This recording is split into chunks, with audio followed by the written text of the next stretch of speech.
Security के topic में कुछ की डेटा एंड फैक्ट्स हैं जिसको वैल्यू एडिशन के लिए हम यूज़ कर सकते हैं। इसको इंट्रोडक्शन में कोई डेटा लोड एंड इंट्रोडक्शन देना हो, या फिर वे फॉरवर्ड में डालना हो, कंक्लूजन में डालना हो, या फिर कुछ माइक्रो डायग्राम ग्राफ ये सब बना के दिखा रहा हूँ तो हम दिखा सकते हैं। अब फर्स्ट टॉपिक देखते हैं, लेफ्ट विंग एक्सट्रीमिज़म। तो ये करंट स्प्रेड इसका 2025 का दिखा रहा है कि ये ना, इसको हम ग्राफ से दिखा सकते हैं 2014 से 2015 का करके, कि इस टाइम में जो मोस्ट अफेक्टेड डिस्ट्रिक्ट थे 2014 में, तो जो मोस्ट अफेक्टेड डिस्ट्रिक्ट थे वो 35 थे और 126 नक्सल अफेक्टेड थे 2014 में। और अब 2025 में वो जो मोस्ट अफेक्टेड डिस्ट्रिक्ट है उनका नंबर घट के 6 हो गया है, 18 से 6 पे आ गया है। और जो नक्सल अफेक्टेड डिस्ट्रिक्ट है उनका 126 से घटकर 18 पे आ गया है। ओके, अब हम देखते हैं वायलेंस रिडक्शन। ये भी अच्छा पॉइंट है ये डालने के लिए कि 81% रिडक्शन 2010 से 2024 तक में हुआ है। वायलेंस रिडक्शन 81%, अराउंड 80% या मोर देन 81% ऐसे करके डाल सकते हैं। फिर रीजंस फॉर डिक्लाइन है, तो इसको ना कुछ हम सब हेडिंग्स में बांट सकते हैं, सिक्योरिटी, डेवलपमेंटल इनिशिएटिव्स और कम्युनिटी इंगेजमेंट, 3 सब हेडिंग में। तो जो सिक्योरिटी है, सिक्योरिटी स्ट्रेंथन कैसे हुआ है, तो national policy and action plan 2015 का, और समाधान पॉलिसी, समाधान स्ट्रैटेजी, इनके थ्रू।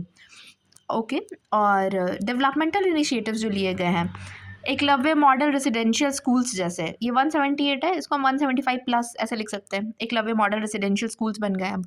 और कम्युनिटी इंगेजमेंट, ये था ना कि हाइट और माइंड लोगों के चेंज करके ऐसे हमें बिहेवियरल चेंज सोसाइटी में लाना है लेफ्ट विंग एक्सट्रीमिज्म रिलेटेड। तो इसमें है सिविक एक्शन प्रोग्राम। ठीक है, हमने रीजंस देख लिया, वायलेंस देख लिया कैसे रिड्यूस किया, और करंट स्प्रेड। अब इंसर्जेंसी नॉर्थ ईस्ट देखते हैं। ओके, तो इसके रीजंस है जैसे एथनिक राइवलरीज, हमने देखा है अभी मीती और कुकीज़ वाला मणिपुर में बहुत इशू, ये बहुत हाईलाइटेड था। फिर आसपा का के कारण एलियनेशन के भी कुछ इश्यूज हैं, और टेरिटोरियल कॉन्फ्लिक्ट्स, और जो बॉर्डर है वो भी पोरस है, पोरस बॉर्डर होना भी एक रीज़न है। इसलिए बोलते हैं ना कि नॉर्थ ईस्ट साइड में हम हॉट परस्यूट करते हैं और इंसर्जेंसी उधर से हो रहा है। ओके, अब पीस इनिशिएटिव्स क्या लिए गए हैं इससे रिलेटेड, तो इसको भी हम कुछ सब हेडिंग्स में बांट सकते हैं, जैसे पीस डील्स, फिर कनेक्टिविटी प्रोजेक्ट्स, इंफ्रास्ट्रक्चर प्रोजेक्ट्स, और कल्चरल कनेक्ट के लिए क्या किया गया है। तो पहले देखते हैं हम पीस डील्स। तो NLFT, बोडो, कार्बी आंगलोंग अकॉर्ड्स, मतलब जो अकॉर्ड्स किए गए वो। फिर स्ट्रैटेजिक कनेक्टिविटी में उड़ान, उड़े देश का नाम, आम नागरिक के अंडर बहुत सारे एयरपोर्ट्स खुल रहे हैं। ग्रीनफील्ड एयरपोर्ट भी एक आया था अरुणाचल प्रदेश में। फिर रेल अपग्रेड्स भी कितने जगह, जैसे आइजवाल में रिसेंटली जो कैपिटल सिटी है वहाँ पे रेलवे स्टेशन आ रहा है। और इंफ्रास्ट्रक्चर प्रोजेक्ट्स में जैसे नेशनल स्पोर्ट्स यूनिवर्सिटी या फिर एम्स, ये सब होना। फिर कल्चरल कनेक्ट है, इसके एग्जाम्पल में है मोयदाम्स ऑफ चारियोदियो, ये अहोम किंगडम का जो मोयदाम्स था, ये यूनेस्को के वर्ल्ड हेरिटेज साइट में भी लास्ट ईयर इंक्लूड हुआ है। और अष्टलक्ष्मी महोत्सव हम मनाते हैं, ये 7 सिस्टर्स नॉर्थ ईस्ट के हमारे प्लस एक सिक्किम, तो ये अष्टलक्ष्मी हो गए, उनका महोत्सव मनाते हैं। और जो ग्रेट हॉर्नबिल फेस्टिवल होता है, वो वीक लॉन्ग या 10 डे लॉन्ग जो नागालैंड में सेलिब्रेट होता है, वो भी एक कल्चरल कनेक्ट का अपॉर्चुनिटी प्रोवाइड करता है। फिर एक भारत श्रेष्ठ भारत के अंडर भी हम सिटीज़ या अलग अलग 2 स्टेट्स के कल्चर को जो मिला के कर रहे हैं, उसमें भी नॉर्थ ईस्ट के स्टेट्स के कल्चर को हाईलाइट किया जा रहा है। ओके, ये 2 टॉपिक देख लिया हमने। अब थर्ड इज़ आसपा। तो arm forces special powers act 1958 का, इसमें पावर्स क्या है, तो आर्म्ड फोर्सेस इसमें ओपन फायर कर सकते हैं, arrest, search without warrant, immunity from prosecution with central government sanction. Central government sanction के साथ अगर ये open fire, arrest, search without warrant भी करें तो उनको प्रोसिक्यूशन से भी इम्यूनिटी है, ज़्यादा पावर्स इसमें। फिर एप्लीकेबिलिटी इसका क्या है, तो असम के कुछ पार्ट्स में, मणिपुर, नागालैंड और अरुणाचल प्रदेश में। अब हम ना कुछ रिकमेंडेशंस देखते हैं इसके, मतलब वे फॉरवर्ड में डालने के लिए। एक तो है कि आउटराइटली कहा गया है इसे स्क्रैप कर देना चाहिए, ये 2004 के बीपी जीवन रेड्डी कमीशन, जो जस्टिस बीपी जीवन रेड्डी कमेटी था उसमें कहा गया था। एंड सेकंड इज़ जो संतोष हेगड़े कमेटी है 2013 का, इसमें कहा गया कि हर 6 मंथ पे ना रिव्यू करना चाहिए। ये काफ़ी सही पॉइंट है कि हर 6 मंथ पे रिव्यू करना चाहिए कि उस स्टेट में क्या अभी एट प्रेजेंट लोकल लेवल पे क्या ग्रीवांसेस है, क्या रियलिटीज़ है उसकी, वो कितना चेंज आया है उसमें, और उस हिसाब से उसको रिव्यू करके उधर चेंजेस लाने चाहिए लॉज में भी। फिर अब हम फोर्थ टॉपिक देखते हैं, टेक्नोलॉजी एंड इंटरनल सिक्योरिटी। तो फर्स्ट इज़ ऑनलाइन रेडिकलाइजेशन। तो जो ग्रोइंग इंटरनेट एक्सेस है, fast speed of extreme ideas करवा रहा है ये। फैसिलिटेटिंग फैक्टर्स इसके इको चेम्बर्स, जो एक छोटा सा ग्रुप बन जाता है ऑनलाइन, और उसमें जो एक थॉट प्रोसेस है वही बार बार इको हो रहा है, तो लोग कोई और पर्सपेक्टिव देख ही नहीं पाते या समझ ही नहीं पाते। या माइक्रो टारगेटिंग, ये बहुत ही कस्टम मेड एडवर्टाइजमेंट या टारगेट किया जाता है कि कौन वो वल्नरेबल सेक्शन है जो इन्फ्लुएंस ईजिली हो जाएगा, तो मार्केट टारगेटिंग होता है इसमें। हम देखते हैं जो यूथ होता है ना, यूजुअली उनको टारगेट किया जाता है, क्योंकि उसमें अभी भी उनके जो ओपिनियंस है वो फॉर्म होने के फेज़ में है, जो सोशल मीडिया इंटरमीडियरीज है उसके थ्रू। अब साइबर क्राइम और टेरर फाइनेंसिंग, ये भी एक फैसिलिटेटिंग फैक्टर बना हुआ है ऑनलाइन रेडिकलाइजेशन का। और इंडियन इनिशिएटिव्स अब देखते हैं इस में हमने क्या ले रखा है।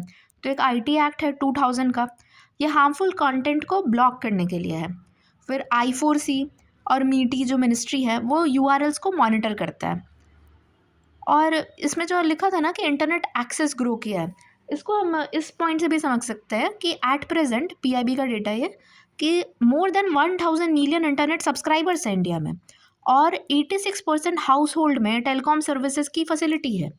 तो इंटरनेट एक्सेस जैसे बूम किया है, उसके साथ साथ जो वल्नरेबिलिटीज़ हैं डिजिटल वर्ल्ड की वो भी बूम कर रहे हैं। वो भी अब सोशल मीडिया इन्फ्लुएंसर और नेशनल सिक्योरिटी देखते हैं। ये एक आया था केस कि हरियाणा की एक जो सोशल मीडिया इन्फ्लुएंसर थी वो पाकिस्तान की एजेंट निकल गई थी। तो इसमें एक इन्फ्लुएंसर फेक न्यूज़ स्प्रेड करने में, फॉरेन नैरेटिव्स को रन कराने में और वायलेंस इंसाइट करने में, सेशन की टेंडेंसीज़ को प्रमोट करने में, टेरर प्रोपेगेंडा को एड करने में, इसमें भी काफ़ी कुछ आ रहा था ना कि जितना भी ये प्रोपेगेंडा वाले चल रहे, जो वायरल ट्रेंड्स हो रहे थे, जो भी कॉजेज़ के लिए, वो सब पेड चल रहे थे, इन्फ्लुएंसर सारे पेड थे। काफ़ी शॉकिंग बात था वो। फिर इंडियन लॉज जो इसको केटर करता है, तो first is official secrets act 1923 का। फिर बीएनएस है, भारतीय न्याय संहिता का सेक्शन 152, आईटी एक्ट 2000 का, उसमें सेक्शन 69A है, और ये ब्लॉक करने के लिए कंटेंट यूज़ करते हैं। और आईटी रूल्स है 2021 का। तो Indian laws social media intermediaries और इन्फ्लुएंसर और नेशनल सिक्योरिटी से डील करने के लिए। फिर अब है क्रिप्टो करेंसी और हवाला नेक्सस जो बन गया है कि बिटकॉइन ट्रेडिंग रिजेंबल्स हवाला। इसका कंसर्न ये है कि ये money laundering, terror financing, tax evasion इसको इनेबल करता है, और इसको ट्रेस करना बहुत मुश्किल हो जाता है उसके एनोनिमिटी होने के कारण। उसका एनोनिमस जो फीचर्स है उसके कारण वो ट्रेस भी नहीं हो पाता ईजिली। इसमें एक पॉइंट था कि एट प्रेजेंट हम जो कॉस्ट है इसको रोकने के लिए, कोई भी अगर ऐसा बॉट अटैक हो जा रहा है तो उसको जो रोकने के लिए जो कॉस्ट है ना वो बहुत ज़्यादा हो जा रहा है, मतलब ड्रास्टिकली ज़्यादा है जितना वो अटैक को करने का कॉस्ट है। मतलब इट्स वेरी इजी नाउ कि कोई साइबर क्राइम कर ले, इनफैक्ट नेशनल सिक्योरिटी को हार्म पहुंचाने के भी स्टेप्स ले ले। फिर वे फॉरवर्ड देखते हैं, ग्लोबल कोऑपरेशन। तो UN global programme against money laundering, strong regulations है, एफएटीएफ और ईयू का मीका, यूरोपियन यूनियन का जो मीका है। ओके, और अब हम क्वांटम कंप्यूटिंग देखते हैं नेशनल सिक्योरिटी में इसका रोल। तो इसका इम्पैक्ट क्या है, जो करंट इंक्रिप्शन है, डेटा इंक्रिप्शन का जितना भी चीज़ है कि प्राइवेसी ब्रीच ना हो, आइडेंटिटी थेफ्ट ना हो, वो सब ब्रेक हो सकता है क्वांटम कंप्यूटिंग यूज़ करके। तो हमें इंटेलिजेंस और सर्विलियंस सिस्टम को इन्हांस करने की ज़रूरत है, ये SIGINT इनिशिएटिव इसी साइड में। फिर मिलिट्री लॉजिस्टिक्स को भी ऑप्टिमाइज़ करने की ज़रूरत है, और इकोनॉमिक वॉरफेयर मतलब IP थेफ्ट जो इनेबल कर सकता है क्वांटम कंप्यूटिंग, तो उस पर भी हमें कुछ स्टेप्स लेने चाहिए। तो इंडिया के स्टेप्स इसमें देखते हैं। ये टर्म अच्छा है, इकोनॉमिक वॉरफेयर, IP थेफ्ट ये सब की वजह से, इंटेलेक्चुअल प्रॉपर्टी राइट्स के थेफ्ट ये सबसे। तो नेशनल क्वांटम मिशन इंडिया ने लॉन्च कर रखा है, क्वेस्ट प्रोग्राम है, और IIT मद्रास में सेंटर फॉर क्वांटम कंप्यूटिंग है। तो ये सब इंडिया के स्टेप्स है, particularly quantum computing in national security को केटर करते हुए। अब नेक्स्ट टॉपिक हम देखते हैं डेटा प्रोटेक्शन। तो 2023 में जो ये DPDP एक्ट आया था, digital personal data protection act, ये framework for protection processing of personal data के लिए है। इसके की फीचर्स है कि कॉन्सेंट बेस्ड हो, डेटा प्रोटेक्शन बोर्ड इंडिया में इस्टेब्लिश करे, और जो डेटा प्रिंसिपल्स हैं उनकी क्या राइट्स और ड्यूटीज़ हैं, और जो फिड्यूशरीज़ है, डेटा फिड्यूशरीज़ हैं, उनके क्या ऑब्लिगेशंस हैं, वो भी इसमें डिफाइंड है अच्छे से। लेकिन इसके ना बहुत इश्यूज़ भी है कि एक तो ब्रॉड स्टेट एग्जेम्पशंस है कि इसमें एक था कि RTI एक्ट भी अमेंड हुआ है ना, उसका भी 20 ईयर्स, RTI एक्ट जो 2005 का था, 2025 में उसका भी 20 ईयर्स हुआ है। तो वो भी अमेंड होकर था कि जैसे कोई सोशल ऑडिट करना हो, ये प्रधानमंत्री अन्न जो वितरण योजना हो रहा है उसमें FPS जो फेयर प्राइस शॉप्स है उसमें जो ग्रेन्स बांटे जा रहे हैं, अगर वो भी हमें करना हो ना तो हम कोई ऑडिट उसमें कर नहीं सकते हैं, बिकॉज वो इसके DPDP एक तरह से ब्लैंकेट बैन दे रहा है। तो स्टेट इसको काफ़ी गलत तरीके से भी यूज़ कर सकता है। फिर मिसिंग डेटा पोर्टेबिलिटी है, राइट टू बी फॉरगटन है, और जो बोर्ड है उसका इंडिपेंडेंस काफ़ी वीक है। मतलब बोर्ड मेंबर्स के सैलरी, टेन्योर, उसका अपॉइंटमेंट, ये सब काफ़ी डिपेंडेंट है एग्जीक्यूटिव पे, इसलिए काफ़ी वीक बोर्ड इंडिपेंडेंस है इसका। फिर इंटरसेप्शन इन इंडिया देख रहे हैं कि जो टेली कम्युनिकेशंस है, प्रोसीजर्स एंड सेफगार्ड्स, तो इसके procedure safeguard for lawful interception of messages rules जो 2024 का है, उसमें लीगल बेसिस इसका क्या है, तो एक्ट 2023 का है, और IT एक्ट है 2000 का, उसका सेक्शन 69। इसमें कंसर्न्स है कि बहुत ब्रॉड डेफिनेशंस है, बहुत वेग टर्म यूज़ किया कि पब्लिक इमरजेंसी में क्या कर सकते हो।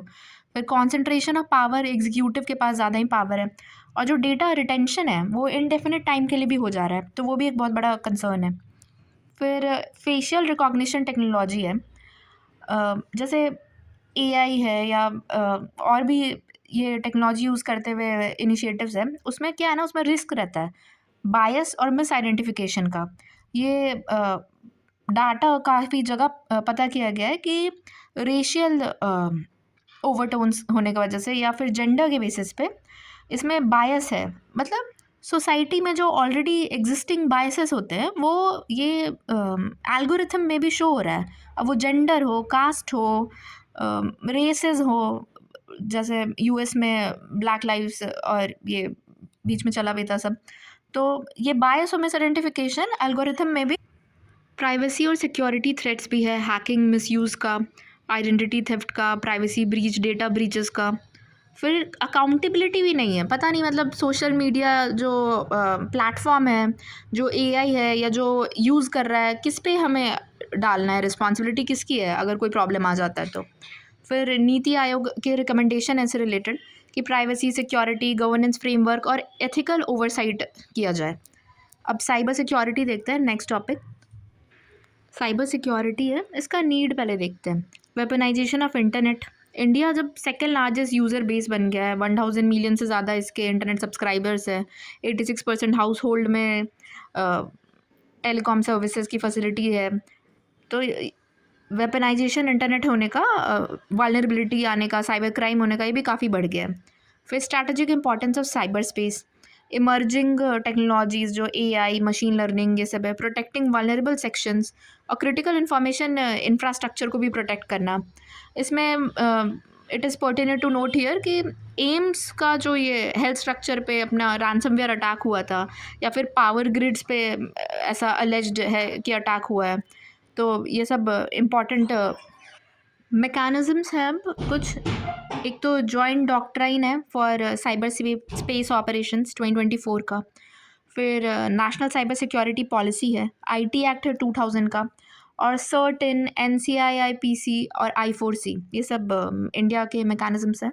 चैलेंजेस है कि अब ट्रांस नेशनल नेचर हो गया है क्राइम का, ट्रांस बाउंड्री नेचर है, फंडिंग लैक कि हम इसमें रिसर्च इनिशिएटिव्स ले सकें, उसके लिए प्रॉपर फंडिंग की कमी है थोड़ी। फिर lack of national comprehensive architecture, the actual में प्रोसीजर जो लेड डाउन हो कि अगर ऐसा कुछ हो रहा है तो उसको कैसे हम टैकल करें, उसकी कमी है। और data colonialism.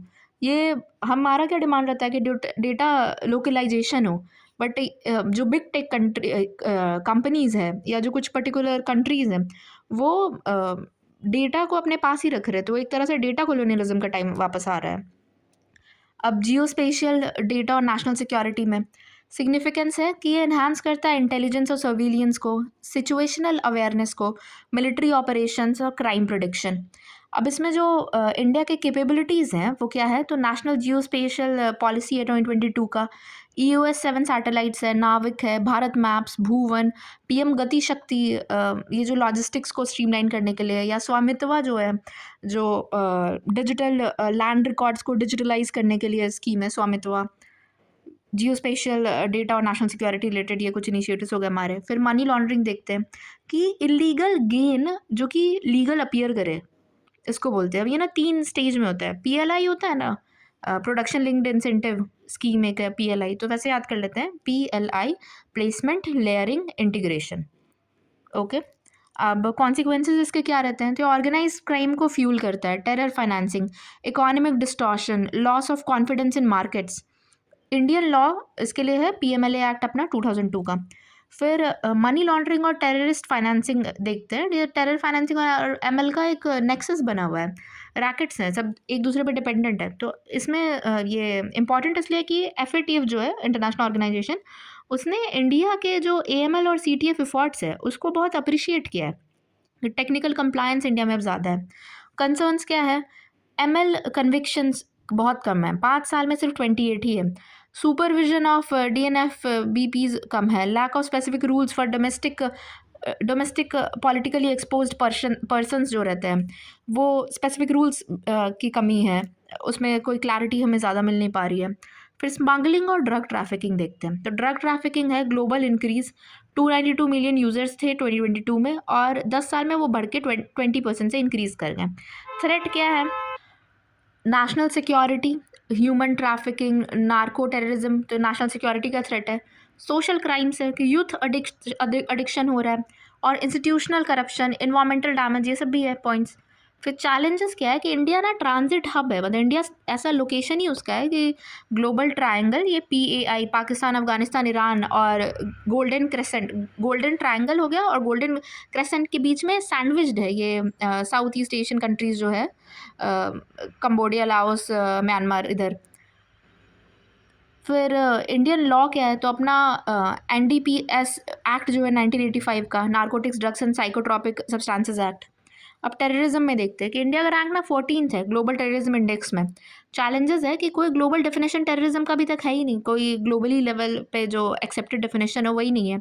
State sponsored terrorism India ये के नेबर की वजह से, पाकिस्तान की वजह से हम स्टेट स्पॉन्सर्ड टेररिज्म काफ़ी टाइम से झेल रहे हैं। इनफेक्टिव ग्लोबल कोऑपरेशन है, और टेरर फाइनेंसिंग में एनोनिमिटी है, तो हम ना ट्रेस भी नहीं कर पाते हैं एक्चुअल में जो कल्प्रिट है वहाँ तक ईजिली ट्रेस करके पहुँच जाए, ये भी बहुत मुश्किल है। और न्यू थ्रेट्स भी आ रहे हैं, न्यू ये जो इमरजेंस टेक्नोलॉजी का हो रहा है उसके वजह से, ये हाइब्रिड और वर्चुअल टेररिस्ट, ऐसा बोलते हैं ना कि ग्रे जोन एरिया बन गया है अब, सीधे ब्लैक वाइट में नहीं है, ग्रे जोन, हाइब्रिड वॉरफेयर का टाइम चल रहा है। फिर इंफॉर्मेशन वॉरफेयर भी है, इमर्जिंग टेक्नोलॉजी जो ड्रोन्स और AI हुआ, ML हुआ, ये सब। फिर इंडियन काउंटर टेररिज्म के लिए जो इनिशिएटिव्स क्या है, एक तो UAPA 1967 का act, NIA national investigation agency जो, नाट ग्रिड, इंडिया का जो न्यू सिक्योरिटी डॉक्ट्रिन है, हम ये डेटरेंस बाय डिनाइल से शिफ्ट करके अब आ गए हैं डेटरेंस बाय पनिशमेंट पे। डेटरेंस बाय पनिशमेंट अच्छा कीवर्ड है। फिर डिप्लोमेटिक आउटरीच जो अपना है against Pakistan sponsoring of terrorism. अब ट्रांसनेशनल ऑर्गेनाइज्ड क्राइम्स देखते हैं, TNOCs, तो ये अक्रॉस बॉर्डर ऑपरेट होता है फाइनेंशियल और मटेरियल बेनिफिट के लिए।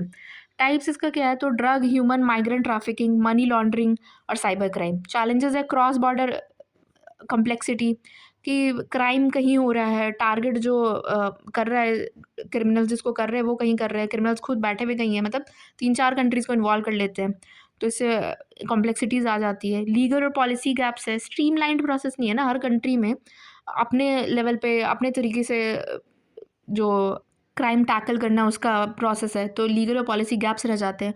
और इकोनॉमिक इनइक्वालिटी भी है, मतलब now very easy to do such transnational organise crimes with bot attacks या साइबर सिक्योरिटी में ब्रीचेस ले आना, बट उसको टैकल करना वो काफ़ी बड़ा चैलेंज बन जाता है, उसमें ही बहुत ज़्यादा रिसोर्स खर्च हो जाते हैं। अब बॉर्डर सिक्योरिटी के पॉइंट्स देखते हैं। तो इंडिया चाइना में जो डिस्प्यूटेड एरियाज़ है, गलवान गलवान वैली जो था, अक्साई चिन और डोकलाम, इधर इनएडिक्वेट इंफ्रास्ट्रक्चर है, वाटर शेयरिंग इश्यूज़ है अपना ब्रह्मपुत्रा के साथ, वो अपर रिपेरियन स्टेट चाइना बन जाता है उधर, तो उधर इश्यूज़ है मैम। फिर इंडिया पाकिस्तान के साथ जो डिस्प्यूटेड है, तो सर क्रीक रीजन ये गुजरात वाले साइड में, और कश्मीर इधर इन्फिल्ट्रेशन का इशू है। हमने क्या देखा था कि जो नॉर्थ ईस्ट बॉर्डर है उधर इनकर्जन होता है, ठीक है, हॉट परस्यूट उधर करते हैं। और जो इस I-2 भी बोलते हैं ना इसको, पिंसर स्ट्रैटेजी, कि एक साइड पाकिस्तान है इधर वेस्ट में, तो इधर से इन्फिल्ट्रेशन होता है कश्मीर साइड में, और नॉर्थ ईस्ट में वो म्यांमार वाले साइड में या चाइना वाले साइड में उधर से इनकर्जन होता है। फिर क्रॉस बॉर्डर टेररिज्म, ड्रोन्स। फिर इंडिया म्यांमार इशू क्या है उधर, तो ड्रग ट्रैफिकिंग है, ये गोल्डन ट्रायंगल से प्रॉक्सिमिटी हो जाता है, पोरस बॉर्डर है, इंसर्जेंसी है। एक्चुअली जितने भी बॉर्डर इश्यूज़ है ना, वहाँ पे हम human trafficking, drug trafficking, cattle smuggling, ये सब डाल सकते हैं। फिर कारगिल वॉर 1999 का, इसके शॉर्टकमिंग्स के लिए कारगिल रिव्यू कमेटी था, उसने क्या बोला कि इंटेलिजेंस फेलियर था, मतलब इन्फॉर्मेशन के लिए नेटवर्क वे में अच्छा से पास कर जाए वो नहीं हो पाया, इंटेलिजेंस फेलियर था। फिर लो टेक्नोलॉजी, डिफेंस अंडर फंडिंग, और नो क्लियर सिक्योरिटी पॉलिसी था। फिर रिफॉर्म्स इसमें क्या है इसके बाद, तो NTRO, national technical research organisation, और मल्टी एजेंसी सेंटर CDS, ये सब क्रिएट हुए। फिर इनिशिएटिव्स, जो की इनिशिएटिव्स हैं, CIBMS, comprehensive integrated border management system, और BIM scheme, border infrastructure and management scheme. Okay, ये इंडिया बांग्लादेश बॉर्डर पे भी है CIBMS। ओके, अब मैरीटाइम सिक्योरिटी देखते हैं। पहले तो नीड क्यों है, तो वल्नरेबल है हमारा कोस्ट लाइन, ये 10,000 अराउंड 11,000 का जो अब हो गया है बढ़ा के कोस्ट लाइन, वो काफ़ी वल्नरेबल है, क्योंकि 26/11 का जो अटैक हुआ था मुंबई पे, या फिर पायरेसी होते रहते इतना, वो कोस्ट लाइन के थ्रू ही हुआ था, ओशन के थ्रू आया था। फिर जियो स्ट्रैटेजिक इंटरेस्ट है, हम नेट सिक्योरिटी प्रोवाइडर है रीजन के, और इकोनॉमिक डेवलपमेंट भी, कि 80% एक्सटर्नल ट्रेड जो है अब वो इंडियन ओशन रीजन के थ्रू हो रहा है। फिर अब पोस्ट 26/11 आर्किटेक्चर जो इंडिया ने बनाया वो क्या है, तो इंडियन नेवी, कोस्ट गार्ड और BSF क्रीक्स पे, और CISF पोर्ट्स पे, और सागर सुरक्षा दल, ये सब इंडिया के फोर्सेस है, इनिशिएटिव्स हैं। फिर चैलेंजेस क्या है, तो पायरेसी और टेररिज्म का इंडियन ओशन रीजन में, maritime border dispute, China factor हमेशा ही रहता है, Chinese influence, state government issues, जो बॉर्डर एरियाज़ में जो स्टेट्स हैं उनके अपने इश्यूज हो जाते हैं, और इन्वायरमेंटल चैलेंजेस भी। स्टेप्स क्या है, एक तो कोस्टल सर्विलियंस, सागर कवच, फिर मैरिटाइम थिएटर कमांड, ये प्रपोज है अभी, और इंफॉर्मेशन फ्यूज़न सेंटर। हमने इधर देखा था ना कि जो इंटेलिजेंस फेलियर है, ये मैरिटाइम सिक्योरिटी में भी एक इशू है ना, तो उसको सॉल्व करने के लिए information fusion centre Indian Ocean region में, IFC। ओके, अब डिफेंस मॉडर्नाइजेशन पे देखते हैं। तो नीड क्या है इसकी, तो चैलेंजिंग स्ट्रैटेजिक इन्वायरमेंट है, इनएडिक्वेट इक्विपमेंट है, और रैपिडली चेंजिंग वॉरफेयर है, हाइब्रिड और साइबर दोनों वॉरफेयर। फिर चैलेंजेस क्या है, budget allocation, slow decision making, technological limitations, indigenisation, stalled structural reforms है। और इंडिया के स्टेप्स क्या है इसमें, तो 2025 को ईयर ऑफ रिफॉर्म्स बोला था। डिफेंस एक्विजिशन प्रोसीजर है 2020 का, ये अदिति, आईडेक्स, ये सब स्टार्टअप्स के लिए इसमें आए, प्राइवेट सेक्टर की फंडिंग इधर आए, इन्वेस्टमेंट आए उसके लिए। फिर मिशन डेफ स्पेस और मिशन शक्ति, ASAT, ये सब है डिफेंस मॉडर्नाइजेशन में। और डिफेंस एक्सपोर्ट्स में क्या है, तो अराउंड 23,000 करोड़ या 24,000 करोड़ के अराउंड रिकॉर्ड हाई ये गया था हमारा। 25 आर्म्स एक्सपोर्टर है, मोर देन 100 कंट्रीज़ को हम भेज रहे हैं।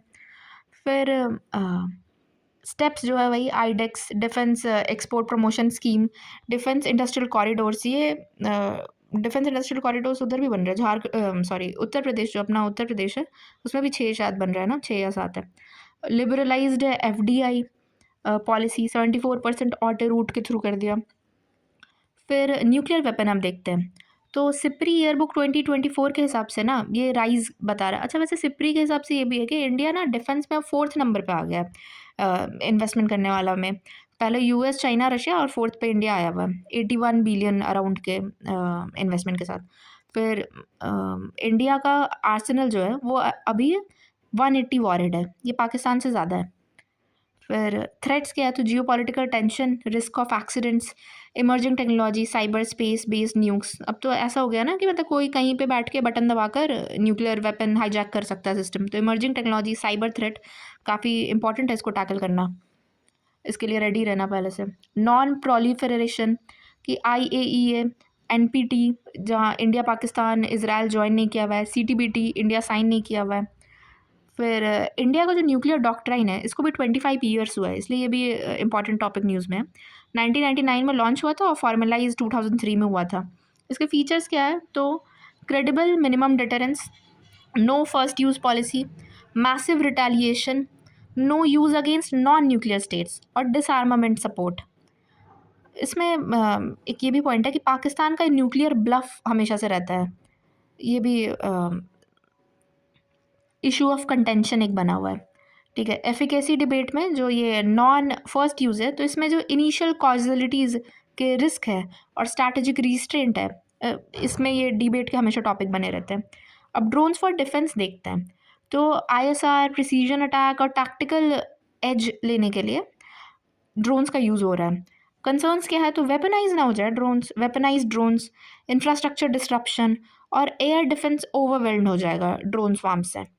फिर इंडिया के जो काउंटर ड्रोन इनिशिएटिव्स है वो क्या है, एक तो D4 है काउंटर ड्रोन सिस्टम, और एक भार्गव अस्त्र भी है। ओके, चलो ठीक है, हमने देख लिया ये मेन 365 सिक्योरिटी के जो की डेटा पॉइंट्स थे, इसको वैल्यू एडिशन ये सब यूज़ कर सकते हैं, की डेटा एंड फैक्ट्स। ठीक है।